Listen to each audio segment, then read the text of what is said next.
Hello Internet, Raptor7717 here, and I am here to review the Korg out of focus. I mean monotron. God, I hate it when that happens. It's a mini analog synthesizer. It's got stuff on the side. True analog synthesis, I can't pronounce things today. Anyway, it has all these features. Jeez, I really can't say anything. Speaker. And you can plug batteries into it. Here's all that stuff written in other languages, like Japanese. Here's all the same stuff written on the other side of the box. There's nothing on the bottom. There's batteries that you're supposed to use. There's a little tab that you pull up. And there's a baggie. It unfolds as you take it out. And then you hit things with it accidentally. It also doesn't like to come out of this bag. And there's the monotron itself. It would come with everything turned off. Turn dials and stuff. Show that in a second. Let's see what else is in the box.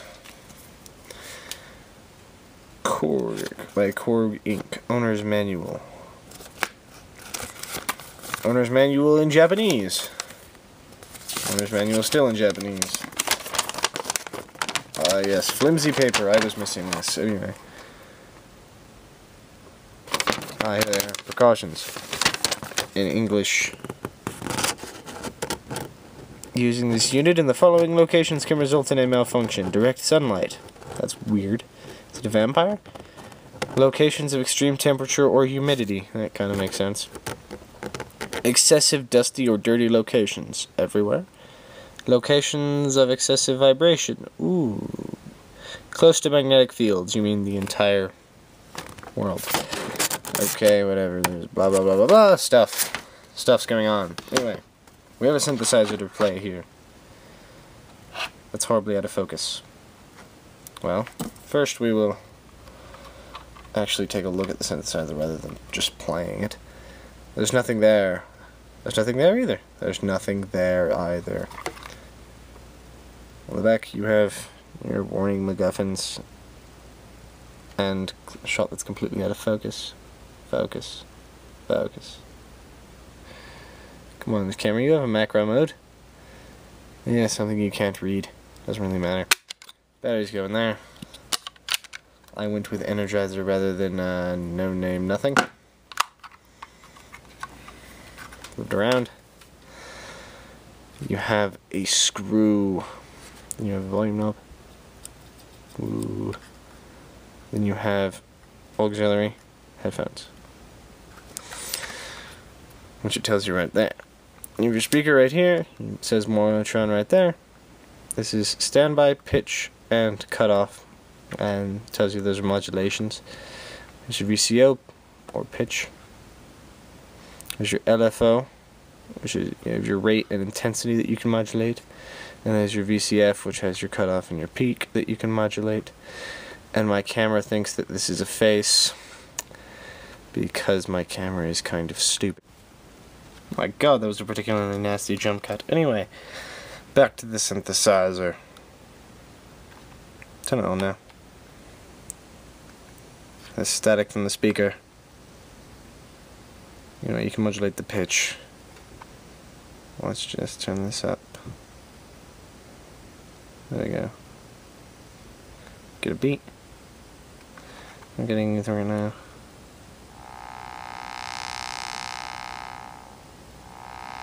You just get simple sounds like that.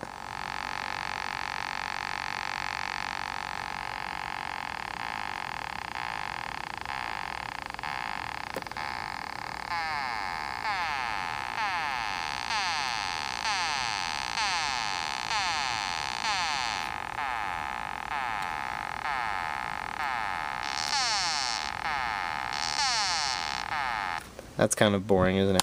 Anyway, actually these keys right here do correspond to a note on a keyboard if you actually know how to play one of those, which I don't.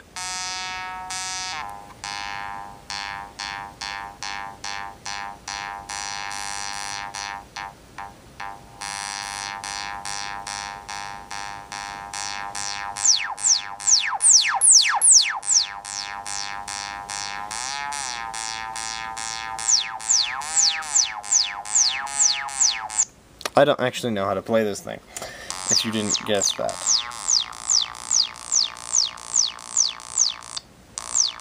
So you can make like a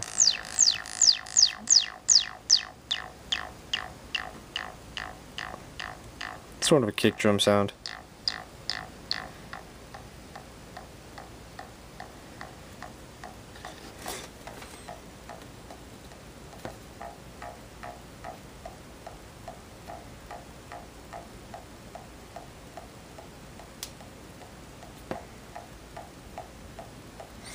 Yeah.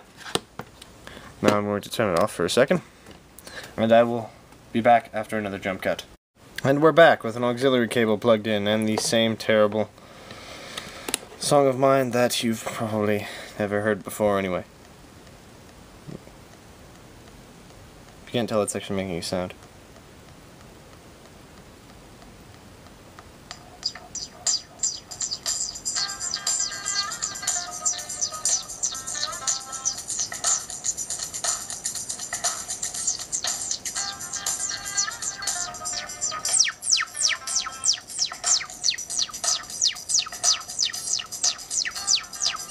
Doesn't actually sound that good because of what I'm playing with it, but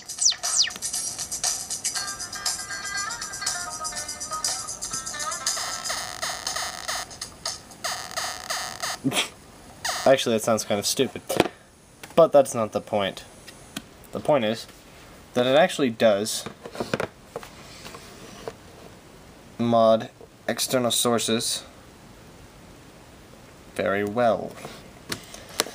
To the point where you can almost hear things that have no correlation whatsoever on the device itself.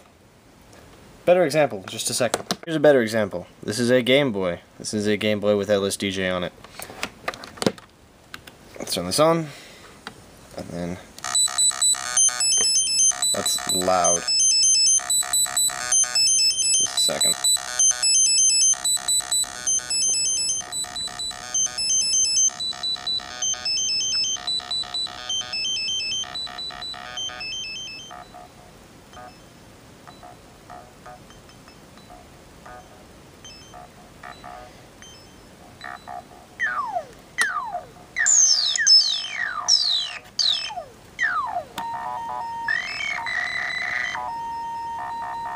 Anyway,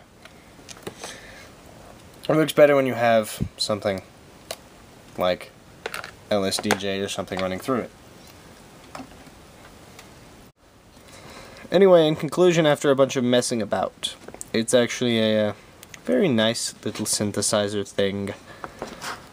But it's a lot more fun to make sound effect type things through it, and it's a lot more useful to run sound through it and modulate it rather than as an actual synthesizer. It's not really a standalone device unless you're just going to throw it in your bag and take it on a trip, which is quite possible.